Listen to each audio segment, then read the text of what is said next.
Today we're going to take a look at 3 more confusing words. What are the words? Great question. They are BY, BUY, and BYE. I know those words. Yeah, I know. I get them requested all the time. They're all pronounced by, and by.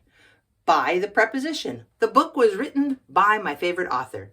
Hey, you want to stop by the new bookstore? Yeah, I do, because I want to go buy my favorite book.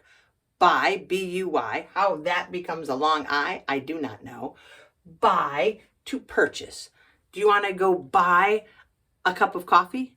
They got a new coffee shop over there. Yeah. Want to go buy some coffee? Want to go buy some books? First, let's stop by Bob's house. We got to go pick up Bob. So we're going to stop by Bob's house, and then we're going to go buy some coffee. Oh, okay.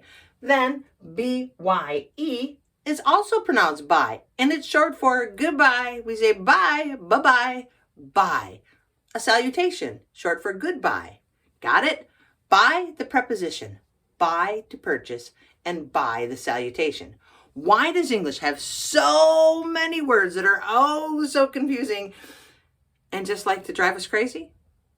I don't know, but now you can read and pronounce and understand the sentence, I hope. I am going to buy a book written by my favorite author. By. What? Come on, English. Can you make a sentence with by, or by? You can?